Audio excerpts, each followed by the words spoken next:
You know, in those days, copy machines in East Tibet, Choni district, they weren't too good. But you can see it's a pretty cool carving. And that's what it looks like, okay? The end paper, the sideways letters on the left side, they say tsatik, which means tsawa shirab ki chika. Tsawa shirab ki tika. Tika means commentary, and tsawa shirab is root text on wisdom. So you find the name of the book is at the end, and then the page number is there, which is Repdun. Repdun, which means 67, okay? And then there'll be a volume number, which is probably not. And that means his collected works are multiple volumes. So if the page gets separated from the book, which often happens because they're not bound together, then you can find the book and put it back in. Because teachers are always giving pages to their students and saying, memorize that, give me back the page tomorrow, and they never do. And so there's the copy from Choni Monastery, and it was the only copy that we could find. And so anytime we had a question, we didn't have any place to check. We didn't have anything to compare it to. You see, there was no other carving available to us. And it often happens that you have a question about a carving. Is the carving correct or not? So then we ended up going to Russia.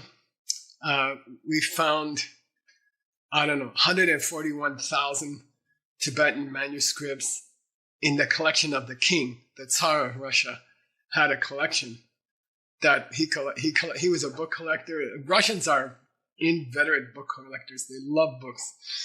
And he collected 141,000 manuscripts. And we found a second copy. Okay, so you can see in the next picture, this is a copy of Choni Lama's works. Much better carving, as you can see, and more clear. Okay, and it took 12 years to catalog those books. It took 12 years not to copy them, not to scan them. It took 12 years to write the names down. Okay, and we had 3 guys working full time. And then once we saw in the contract, we had something in the contract that said we can make copies of our monastery's books, and we got permission to make copies. Let me see that copy again. Now, if the guy holding the paper down while the roller is going across the ink on the wood block looks up at some, probably not a girl, but something, and then you get these big stripes down the page. You see on the right side, this blank spot. And then, Geshe-la has to try to guess what was there on the wood block. And it's really, really difficult sometimes. So it's very important to have multiple wood blocks. It's very, very important to go around the world and try to find another copy. Okay, and it takes money to fly from East Tibet to Russia. It takes money to talk Russians into letting you work on their books for 12 years. And that's what you guys are fundraising for. Okay, it takes a lot of money. It has, I would say, $5 to $10 million so far. And we're about 5% finished. So, if we want to have these classes, and if we want to be released from the chains that bind us to samsara, whoever it is that is bound to samsara, we need these books, and then we need money. It costs money to fly around and go into ancient libraries and spend months and months, years, 12 years.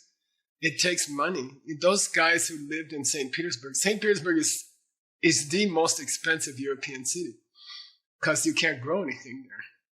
When I went there, they said, don't spend much money on dinner. And so I said, okay.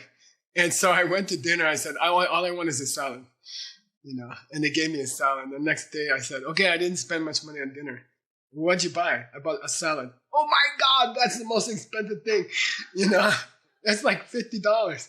I'm like, well, why? They said, you're in Russia. It's too cold. You can't grow vegetables here. Duh. You should have had some sheep meat or something. So it costs money to stay there. It costs money to a lot of money to stay there for 12 years. And also all kinds of problems. One of our staff got kidnapped by the mafia in Russia. They said $50,000 and we're going to kill him. And, that's expensive.